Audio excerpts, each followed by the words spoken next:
Hey there, welcome to Mad Mel's Mic. Thanks for joining me.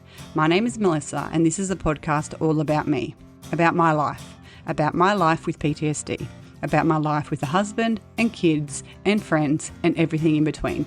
Thanks for tuning in. Hey everybody, and welcome to Mad Mel's Mic Season 2, Episode 21. Thanks for tuning in. Thanks for listening. Let's get this episode started.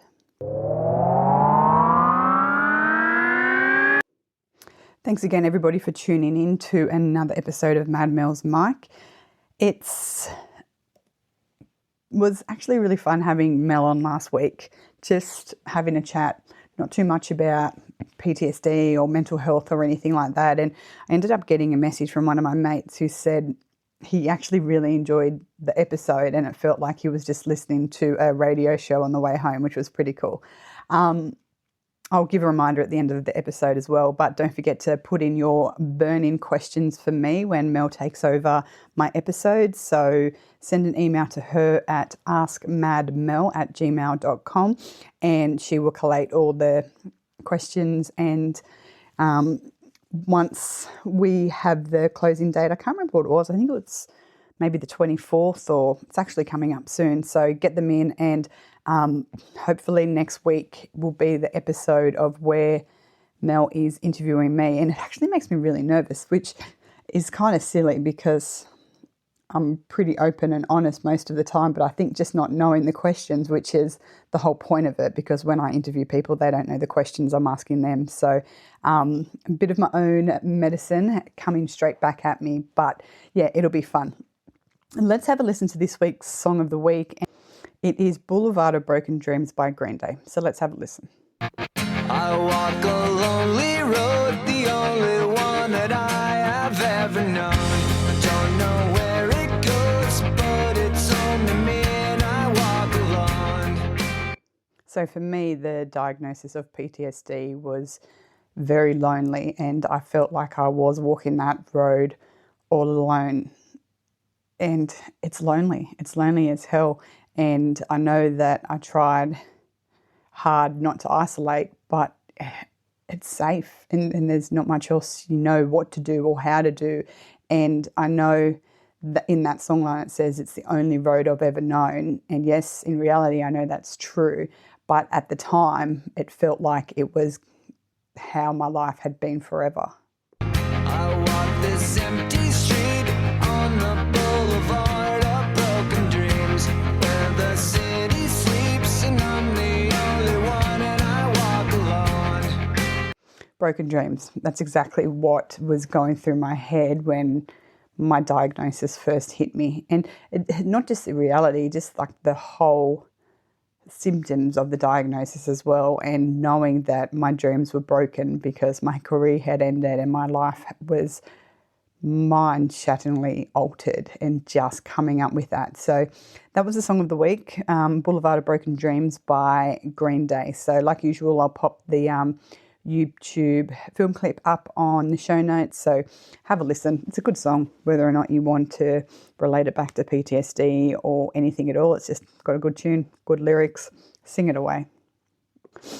So I know this is going to shock some people and probably not others, but I've taken a bit of a change of route for my TV shows that I've been watching, and I've been going down rabbit holes of documentaries and like thriller-ish, police type, detective type TV shows, which is really, really weird. But I actually just watched one that Mel had recommended ages ago called The Crash on Netflix.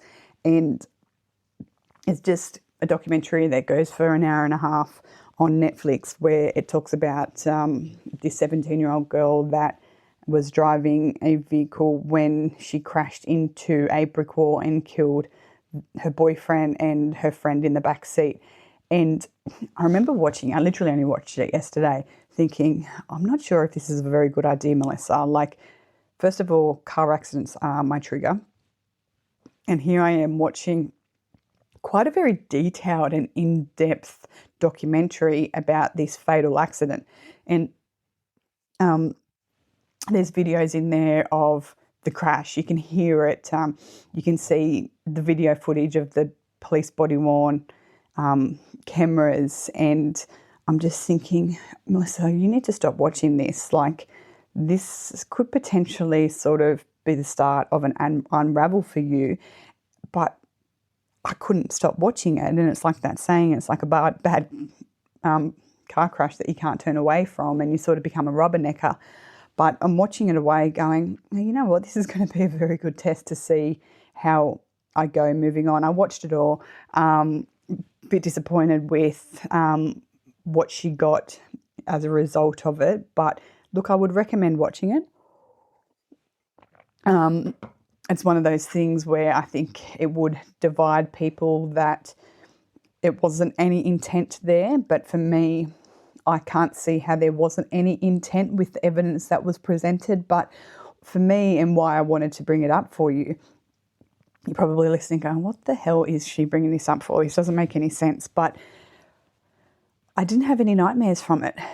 So for me, that was a huge win. And I remember thinking yesterday, when I finished watching it, like, if I get through this and it hasn't had an adverse effect on me, I can actually see how far I have come.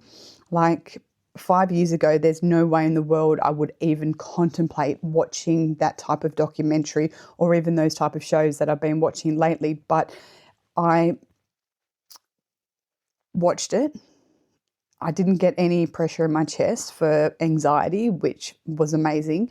And I slept soundly all through the night. And for me, that's huge. Like, I'm going to take that as a massive win and be proud of myself as to the effort that I've put in over the last 5.5 years nearly now, and go, you have come a long way. And I am very proud of what I have done to get to where I am now. So yeah, I have sort of changed my genre a little bit of television watching. And don't get me wrong, I still like to watch the trash. I just finished watching Farmer What's a Wife. I was very disappointed actually with that. I didn't particularly love... Oh, actually, wait, I think I've got an episode to watch today. Oh, I'll do that after I record. That's exciting.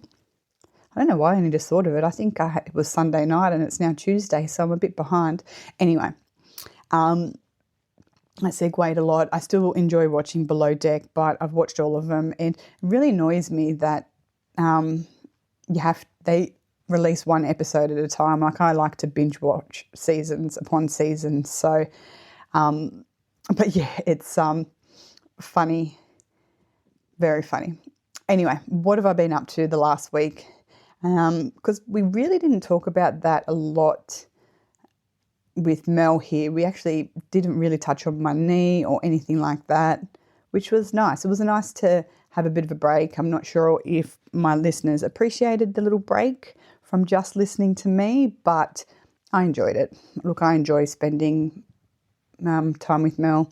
She makes me giggle, and I made Mum listen to the episode because she doesn't listen to many. I think she's listened to the first 3 of season 1, and here we are, episode 21 in season 2, and which is fine. I don't hold any grudges against them. Still none of my family particularly listen to any of my episodes. The only person who listens to every single episode of my family is my sister Emma, and I probably should give her a shout out again because she listens to every episode before I release it, just to make sure I don't make myself look and sound like a dickhead, which I'm sure I probably do, but I think that's the appeal of the podcast. So I got a phone call from one of the nurses in hospital a week ago or so now, and I had entered a artwork that I did.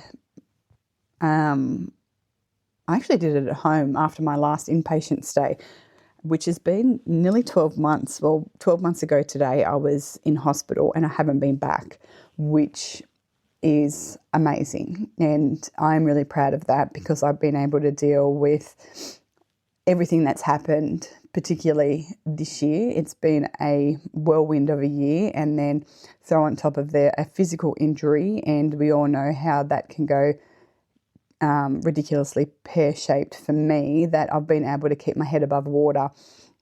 So like I've said in other episodes, I'm not adverse to having to go back to hospital, but at the moment I'm being able to maintain this level of mental health in a way that is still allowing me to stay at home, which is really good. Anyway, so I got a phone call from this nurse asking if I had any more paintings or anything like that I can enter into this competition in the Blue Mountains called Blue Fringe, which I had done last year. And I said to her, look, I haven't actually done any painting since then, and I've thought about it. Mel's suggested it, but I just haven't done it. Anyway, we got chatting, and she's a lovely, lovely nurse, and I just got talking about my sewing and my quilting and stuff like that, and then we ended the conversation, and then I said to my husband and was telling him about it, and he suggested, well, can you put in your quilt? And I went, oh, actually, I don't know. So I found out from her and I could. So, but they needed it by Saturday. And I'm thinking, I don't know, like I'm 3 hours from the hospital. I don't know how logistically I'm going to be able to get it down there. And then get a phone call from Mel saying, or a message or whatever it was. She goes, oh, do you just want to go down to the motorbike shop? I just want to have a look at this motorbike. I went, yeah, of course. So we like to, that's what our life mostly is. We just run errands together and spend time, and which is nice. It's not all about big concerts and big exciting events together. It's about living our daily mundane life together and sharing that experience. And I think that's so important in a friendship as well. Anyway, so we head down to this motorbike shop in town where I bought my big motorbike from as well. And she puts this leg over this motorbike. And for those who don't know Mel, which is probably most of you actually, she used to race motocross back when she was younger. And so she likes the whole style of a dirt bike type thing, but she knows that the type of riding we want to do, she wants to be comfortable also on the road. So trying to be able to find something that is light enough for her to sort of flip around and stuff like that. Anyway, this is turning into a really long story when it doesn't need to be a long story. The dude at the motorbike shop suggested this one type of motorbike that sort of might fit most of it. Like there is going to be some type of compromise that she's going to have to do. Anyway, she's done some research and she goes, look, the only place that has got a bike that I can look at, the one that he suggested, is down in Penrith. And I said, well, why don't we do a day trip down to Penrith, and then I can go see my husband's grandma who's not well. Oh, she's not well, but she's 96, so she's getting on in life. And then we can drive over to Richmond and drop off the quilt and the matching cushions. Anyway, so we do this day trip to Sydney, and so we did that on Saturday, and it was a big day. Saw my grandmother-in-law, saw my mother-in-law. I got to catch up with them, caught up with a couple of mates who I met in hospital as well, which was really nice. Headed over to Richmond. And it was actually very fortunate that we got there when we did, because the people from the actual competition were there. So they took photos of the quilt and the pillows, and then I had to fill out the form registering it. But Mel and I had a great time in the car, just chatting away and spending time together. So we did that on Saturday. Friday night, Mel and I went to pickleball. And I've actually been doing a fair bit of sewing for my mum. She's got a fundraiser called Every Daughter Matters. I think it's DV related. Anyway, they're having a market stall through her church, and she's asked me if I could make a few hanging hand towels and microwave cozies so when you put your bowl in the microwave, you can put it in this sort of cozy thing. So when you grab out the bowl, it doesn't burn your fingers, as we all do. So I've been doing a bit of sewing for that. Still haven't been exercising. I did go to basketball last night and watch Cliff and the girls play. And there was a few sort of times I got up and sort of shot the ball and half ran after it. And then last night I could feel my knee, and I probably only did 30 seconds, if that, of anything on my knee. But it's still there talking to me, which is a pain in the ass, but I'm being able to manage it. Got an appointment with the sports doctor at the end of August, so hopefully I'll have a bit more of an idea what's going on with that. But yeah, look, I haven't really been up to a lot. It's winter in Orange, and it has been a very, very mild winter. Mind you, I'm still freezing constantly, but it has been very, very mild. But yeah, I haven't really been up to a lot. I've just been spending time with the family. School's back today. And as much as I love my kids, it's nice to have my house empty. It's amazing how much I have become reliant on my solitude. And pre-injury, I never really needed that. And I think now that after my diagnosis, it's something that I've really become dependent on, and having them home constantly can be quite draining. And it's a house full of teenagers, although Mackenzie's about to turn 20, which is scary. But you just think, like, they're teenagers. You can do some stuff, like put your shit in the dishwasher or put your car keys away. Like, it's not hard.